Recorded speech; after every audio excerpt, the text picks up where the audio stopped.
we come to the present political dispensation, what I am saying is this: it has to be a principled position. What are the issues? Because right now we are discussing issues of governance. If you are saying there is a person who deserves to be president, what is their position on these issues? That's all we are asking. These people that you are dancing around or you are dancing with, what are their position on Israel, for example? What is Sefona's position on the Palestine? Ask that question. It is an important question. If you cannot answer that question, you don't deserve being president anywhere in Africa. Because that is an existential threat to Africa. Second, ask the question, what is your position on neocolonialism? What is your relationship with imperialism?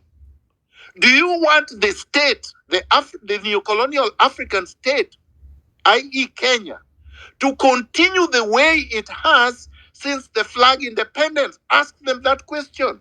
They have not answered that. They have no position. How can anybody be a president in Africa when you have no position on neocolonialism and imperialism? How? That is a fundamental question. If you cannot answer that question, you don't deserve to be a member of parliament, leave alone being president. The third question, what is their position on these things you are calling odious debts? Some of these debts we shouldn't be encumbered with. They are in parliament. Have they raised these questions in parliament? The answer is no. Why? What are they doing in parliament? You did not elect them to go to parliament so that they can dance on top of rooftops in rallies during the weekend. That's not why you took them to parliament. What law, what legislation, what motion have they brought in parliament to deal with odious debts? Why aren't you asking them these questions? Why are you asking Miguna, who you did not elect anything? You have not elected me anything. You're not paying me anything. You're not even paying me to be at this forum. I'm here because I want to, because these matters matter to me. But no, you want to give them a pass. And then 5 years from now, when they start screwing you, forgive my language, when they start looting from you, then you come back to Miguna to cry. Why don't you ask these questions today? Why are you waiting until these people start stealing, these people start kidnapping you, these people start maiming you, for you now to say, Miguna, speak for us? Why must I be the only one speaking for you every time you make a mistake and poo-poo on yourself?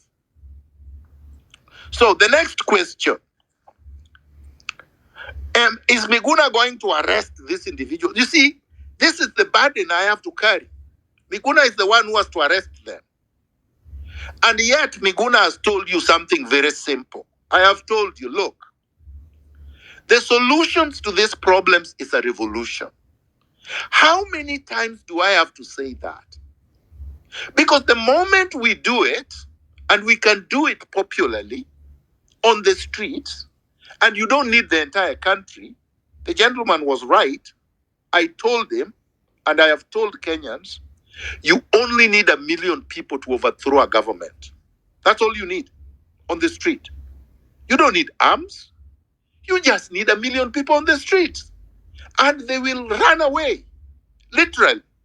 They will not even have the time to order anybody to shoot you. They will run away, literally. And we can do this. So, the moment you do that, the ones who have run away, you can extradite back if you can. And then you can hang them at Uhuru Park if you want. You can do anything you want to do with them. I don't believe in capital punishment myself. So I would recommend that they are subjected to the judicial process and jailed for life. But if you want to hang them because you are the owners of the country, please go ahead. And the abuse of office is the same. If I was president, I would make sure these people are arrested. I would make sure that the evidence is adduced. I would make sure that the evidence is such that these people will be convicted. because they will be proven guilty beyond any reasonable doubt. And I will believe that when they go to be sentenced, they will given the longest sentence that is available under the law. So that's what I would do. Now, anybody who is talking about 2027 election is not serious under the circumstances. Yes, if we get there, and I'm only saying if we get there, some of us will want to offer ourselves for the election. But what we would prefer is that Kenyans march on the street and kick these people away and out of the offices. And then we can take the reins of power popularly, restructure this new colonial state, establish institutions that vest dignity on us as Africans. And then you will, through that process, choose who is to be in which position. If at that point, all I need to do is be an elder who is taking care of his children and grandchildren, I am more than satisfied.